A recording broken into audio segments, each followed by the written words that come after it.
to welcome you to the February 5th, 2008 meeting of the Glendale Redevelopment Agency, your friendly neighborhood Glendale Redevelopment Agency. Mr. City Clerk, if you'd call the roll.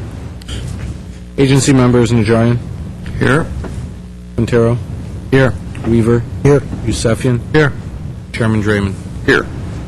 Can we have your report, please? Agenda for the February 5th, 2008 regular meeting of the Glendale Redevelopment Agency was posted on Thursday, January 31st, 2008, board outside City Hall. Is there a motion to approve the minutes? So moved. Second. I will abstain. Exception of the abstention. The minutes then are approved as submitted. Next item, please. Oral communication discussion is limited to items not part of this agenda. Each speaker is allowed 5 minutes. Members of the redevelopment agency may question or answer the speaker, respond to the speaker, but there will be no debate or decision. The matter may be referred to staff through the executive director for investigation and report.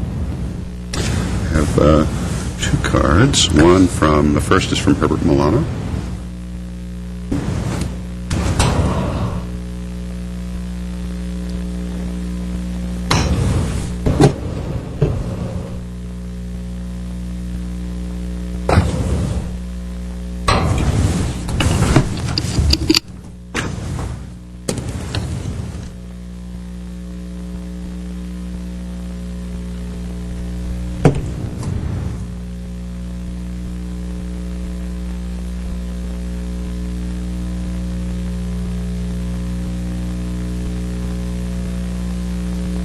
Come up in this.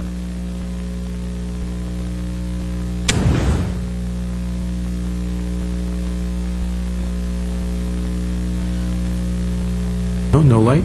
Aye. So burned out the bulb already. Go to the next speaker and then come back to her. Why don't we do that? All right, let's do that while I figure out this one. There.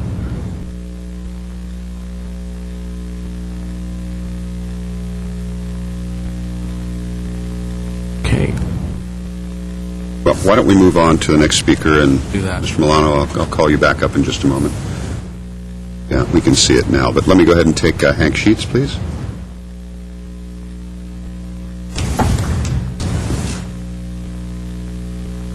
Agency members and city manager and city staff, I appreciate the time to make a few comments. I can read my hem scratchings here.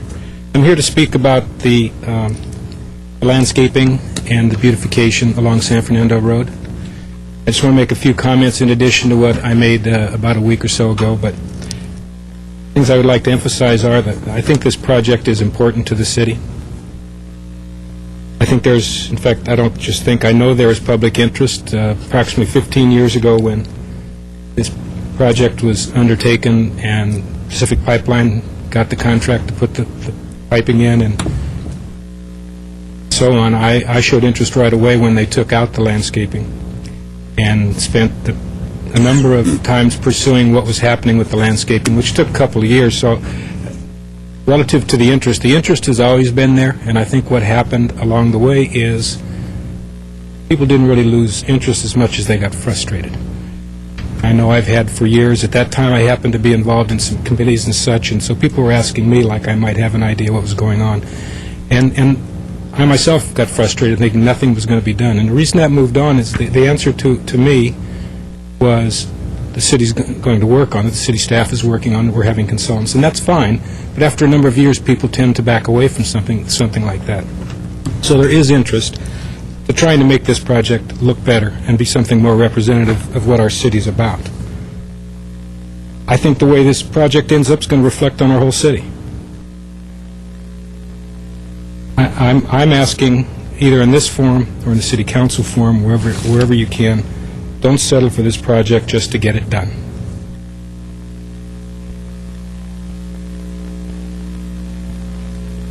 I can't read my hands. Anyway, I can't read that note, but the end result is, what I'd like to say is, let's not settle for just okay, because what we decide on and what goes in there, knowing that we spent a lot of money, knowing that the best intentions were there, we have something that's not representative of what this city's about. And what we put in place is going to stay with us for a long time. And I just think now is the time for us to make the right decision, relook at this process, and see if we can do something better. Thank you for the time. Thank you, Mr. Sheets. Mr. Milano, want to take another crack at it? Okay. Members of the Redevelopment Agency and City Council, my name is Herbert Milano. I want to present to you a comparison, the old compare and contrast of the opportunities that we have in Glendale with regard to Central Park. And I want to make this analogy to something that is very similar with regard to Central Park Bryant Park in New York. Let me see if I can adjust this so it can show up more, and be able to see this. The Bryant Park is located on 42nd Street and Fifth Avenue. And if you know New York, Fifth Avenue goes all the way about 12 blocks towards the northeast, towards Central Park. If you notice here, you find the New York Library. This is the front here on Fifth Avenue. And then from the back of the library, you have a fairly large area. I think it's about maybe 3.5 to 4 acres for what is today Central Park. What I'm going to do is I'm going to move this a little bit further out so you can get a sense of where we are in New York. Here, let me look at the terrain of the area. And so here's the East River, and here's the Hudson, and right there is Central Park. So it's a park that is kind of smack in the middle of Manhattan here. And this park, about 100 years ago, used to be a reservoir, one of the main reservoirs for New York City. So what I'd like to do is show you a comparison of what the city eventually did with this particular reservoir, and through a private quasi-public agency, they created this fantastic park, which has become a very active part of central New York. I'm going to move on to what is Central Park. I'm sorry. Here is Central Park in the city of Glendale. This is a Google map. And here is our central library, and here you have an area that is roughly 2.5 acres, if you take on this particular area as well. And you can see what the potential opportunity we have in creating a central urban area that will provide also a cultural venue for the new residences that will crop up in this area. You also notice all of this additional empty space surrounding it. This particular building is a stucco low-cost building. You have some parking areas. You have the Armory here, more parking areas, and you have 3 apartment buildings, and then the Chamber of Commerce up here. What I want to show you is that we have opportunities to, in the future, these areas, 20 years from now or 30 years from now, will probably be high-rise condominiums as well. So the need to have an area in central Glendale that will serve as a cultural urban place, especially with the new high-rises and the hotels that are coming up, becomes even more prevalent. What I want to show you is a PowerPoint that I presented to the City Council about 3 to 4 years ago. And here is Central Park, a new vision that supports the general plan. And this is the Parks and Recreation to enhance the community's quality of life, provide safe and well-maintained parks, preserving open space. And here's a quote from 1977 from the land use element: to improve the livability of the total community for all Glendale residents. 1986 is a quote from the Planning Division, the land use element: in the southern communities, many factors affect growth. In many areas, these factors are coupled with mixed and congested land use, inadequate open space, and overcrowded streets. So now we're talking over 20 years ago now. Okay, many of the multiple family neighborhoods in southern Glendale are completely over the carrying capacity of existing parks. Recreation element of 1996. In the year 2000, this is the Blue Ribbon Panel. The city has not equitably invested in all of its neighborhoods in the development of park, recreational facilities, and open space. And here we have developed park plan distribution, roughly 52% of the population, north of the 134, 250 acres, and south of the 134, 25 acres. And I'm assuming that in 3 years, the population would be equivalent north and south of the 134. The equitable solution: maximize the green space of Central Park, turn those 3.5 acres to green open spaces, create a cultural urban space, created Center for Arts and Culture. Here's Bryant Park in New York. You find on the right the library, and then you find these particular opportunities that they created on the left side behind the library. I took the Glendale Central Park and did something similar, just to give a contrast of the opportunities that we have. If I can extend my time, maybe a couple of minutes. We'll give you another minute, Mr. Malone, please. So you have properties that are owned by the city of Glendale already, especially the pathway leading to the Americana. So you have opportunities to perhaps move the adult recreation center to properties adjacent to it on Brand, and opportunities to be able to create galleries and other performance objectives here right in the middle of town. Here's a picture of Bryant Park, and this is the type of activity that I envisioned for Central Glendale, and you notice that particular sculpture right in the middle that was brought up for this particular function. Here's an open bowling that was done as a temporary structure. Here is movies in the summer, and here's one of the corners, I believe that's on 42nd Street and Avenue of the Americas. And here's the library with additional amorous activities.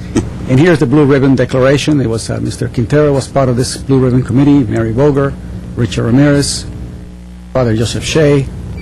You have many individuals who participated in trying to create for Glendale something that is absolutely needed, and it is my hope that the redevelopment agency look again at the opportunity that we have that is very unique to fuse together the green space needs for the city and a cultural venue. Thank you very much. Thank you, Mr. Malone. Mr. Historian, Greg Historian.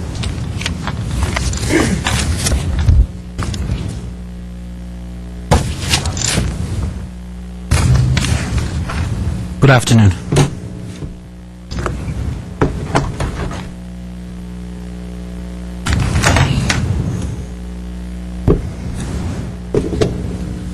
Hi, my name is Greg Astorian. I'm a commercial real estate broker consultant, have been for the last 20 years in the city of Glendale.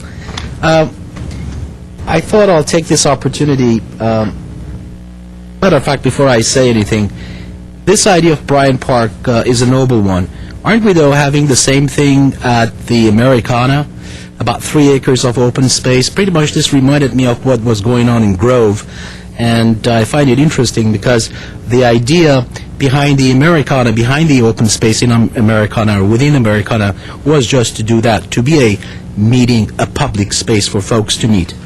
But having said that, as equally important is the program that you folks have had with neighborhood parks, such as Adams Park, Palmer Park, Cerritos Park. When you have parks taken into neighborhoods, what it achieves is that it cuts down on the traffic. Now, Dad and Mom have the ability to come home and be able to take their kids walking with the stroller to the park. That is as equally important as having a central park. Wanted to take a minute today and talk about this, by no means a vox pop or a general sentiment, but again, a position that one or two people have taken, that about the population increase in the city of Glendale and how these condominiums that are going to be built in Glendale are going to exasperate our services and so forth. I have referred to SCAG's findings, or statistics, Southern California Association of Governments. And interestingly, the findings show that between the years of 2008 and 2025, the number of people on an annual basis entering or increasing the population, this is the housing population now, in city of Glendale, not in downtown, this is about the entire city of Glendale, is approximately 780 people per year. That's less than 0.5% of our population that we have right now. Hardly alarming statistics. Interestingly, gentlemen, the public policy that you have instituted as far as the downtown specific plan is concerned, and what you did in the last 3 or 4 years, or absolutely about 5 years, which is really buying somewhere close to about 26 million square feet of open, hillside, prime Glendale property, making it open space. By doing so, if you were to consider a density of 2 single-family homes per acre, you in fact have taken about 1,200 single-family homes off the development rolls. 1,200. Now, that's smart public policy, and I'll tell you why. If you were to look at, quote-unquote, our resources, water resources being drained, and you were to compare the amount of the water that is being used by a single family versus a condominium, you will see that's a staggering figure of 22 versus 7.5 HCF. In fact, what you've done is that you've taken the potential usage of 26,000 HCF of water per month and turned it into 9,000 HCF per month, if and when 1,000 condominiums are going to be built in the city of Glendale. Now, that's great public policy. With that, I'll stop. Thank you. Thank you. I have no other cards for oral communications, so I'll close oral communications. Have the next item, please, Mr. City Are there Clerk. any agency member or staff comments? Mr. Sapien. Thank you, Mr. Chair. I have a question from our city manager. Isn't it true that we went through exercise of having different designs for the adult recreations center that provides park space? After we built that section, it's going to expand it, and the parking is going to be eliminated and then become green space. We're going to put a garage underneath. Didn't we come up with some kind of a plan for that? Well, I think we didn't come up with a plan for that. As you worked through the various options for locating the adult recreation center, one of which you discussed was Mr. Milano's vision, because he presented it to you. The various future potential options we identified was the potential someday for eliminating the parking to the east of the library, the parking to the south of the library, the parking along the westerly edge of both the library and Central Park, the potential someday for a subterranean parking structure, which was why when you implemented the development plans for Central Park, you approved what I would call the minimalist landscaping plan, because you didn't want to plant the kinds of things you might be tearing out in the next 5 to 10 years to put in subterranean parking. So yes, in that context, you talked a great deal. I don't know how many times you discussed the Adult Recreation Center in Central Park, but it was numerous times before you concluded on the location and to proceed with that project that looked at all of those future potential options and sort of a long-range visioning for that expanded site. And in our long-range capital improvement budget, did we attach any kind of a number to that project at all? No, not at this point. We didn't. Is this something that we will talk about as some of these impact fees monies are considered to be? Because he did bring some good opportunities with the properties around it. I mean, I know he showed the empty parking lots, but those parking lots are attached to, one of them is attached to a church, the other one is attached to a service club, so they're not sitting there all by themselves. So, the answer to all of that is yes. We have seen the same potential that Mr. Milano spelled out. In fact, quite a number of years ago, we began looking at what long-range potential there could be in the church property that lies to the east. In fact, that property has on and off over the years been for sale.